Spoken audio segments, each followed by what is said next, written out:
ज्योतिष शास्त्र के अनुसार ग्रहण को बहुत ही महत्वपूर्ण माना जाता है। ऐसा इसलिए क्योंकि ग्रहण की अवधि में कई प्रकार के शुभ कार्यों पर पाबंदी लग जाती है और ग्रहण का जो प्रभाव है वो भी कई राशियों पर पड़ता है। आपको बता दें कि जब चंद्रमा और सूर्य के बीच में पृथ्वी आ जाती है तब उस खगोलीय घटना को चंद्र ग्रहण कहा जाता है और इस दौरान सूतक काल भी मान्य होता है। सूतक काल की अवधि से लेकर ग्रहण की समाप्ति तक धर्म कर्म यानी पूजा पाठ से जुड़े हुए कोई भी कार्य नहीं किए जाते और पूर्णिमा तिथि को ही हमेशा चंद्र ग्रहण लगता है और खास तौर पर गर्भवती महिलाओं को सूतक काल से लेकर ग्रहण की समाप्ति तक कुछ खास सावधानियां बरतनी चाहिए। अब जानिए साल के दूसरे चंद्र ग्रहण के बारे में।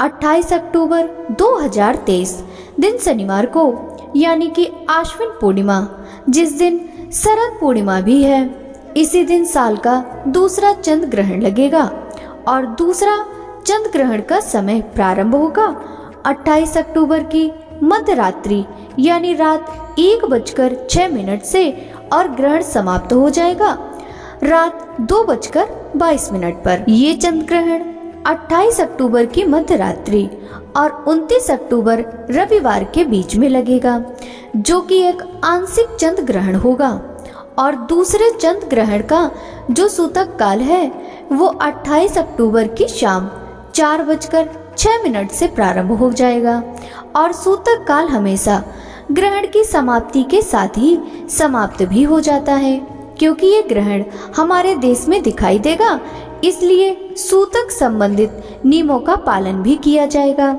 हमारे देश के अलावा ये जो ग्रहण है और कहां-कहां दिखाई देगा ये भी जान लेते हैं। नेपाल, श्रीलंका, बांग्लादेश, पाकिस्तान, भूटान, अफगानिस्तान, मंगोलिया, चाइना, रूस, ईरान, कजाकिस्तान, अरब, सूडान, तुर्की, Iraq, Algeria, Germany, Nigeria, Poland, दक्षिण America, Italy, Ukraine, France, Norway, Britain, Spain, Malaysia, फिलिस्तीन, थाईलैंड, जापान, इंडोनेशिया और ब्राजील के पूर्वी हिस्सों में ये ग्रहण दिखाई देगा और ये साल का एकमात्र ऐसा ग्रहण है जो हमारे देश भारत में भी दिखाई देगा।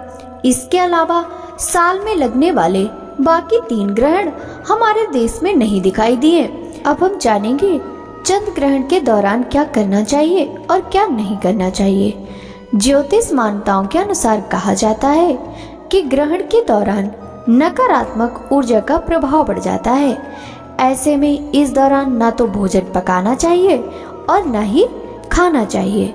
चंद्र ग्रहण के दौरान गर्भवती महिलाओं को घर से बाहर नहीं निकलना चाहिए। मान्यता है कि इससे गर्भ में पल रहे शिशु पर नकारात्मक प्रभाव पड़ सकता है। साथ ही चंद्र ग्रहण के दौरान गर्भवती महिला को नुकीली या धारदार चीजों के इस्तेमाल से बचना चाहिए।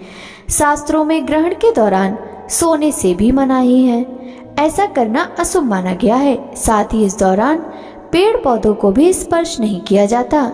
इसके अलावा ग्रहण के दौरान न तो पूजा करनी चाहिए और न ही मंदिर का पट खुला रखना चाहिए। चंद्र ग्रहण के दौरान क्या करें? जानकारों का कहना है कि चंद्र ग्रहण के दौरान गायत्री मंत्र या इष्ट देवता का मंत्र का जाप करना शुभ होता है। ग्रहण समाप्त होने के बाद शिवलिंग पर जल चढ़ाएं और ओम नमः शिवाय का मंत्र जाप करें। इससे चंद्र ग्रहण के बुरे प्रभाव का असर नहीं पड़ता। ग्रहण शुरू होने से पहले खाने पीने की चीजों में तुलसी की पत्तियां डाल दें। ऐसा करने से ग्रहण की नकारात्मक ऊर्जा का प्रभाव खाने पीने वाली चीजों पर नहीं पड़ेगा। ग्रहण खत्म होने के बाद पूरे घर में गंगा जल से छिड़काव करें। तुलसी के पेड़ से लेकर मंदिर तक अपने पूरे घर को गंगा जल से शुद्ध करें। साथ ही जरूरतमंद लोगों को धन और अनाज का दान करें।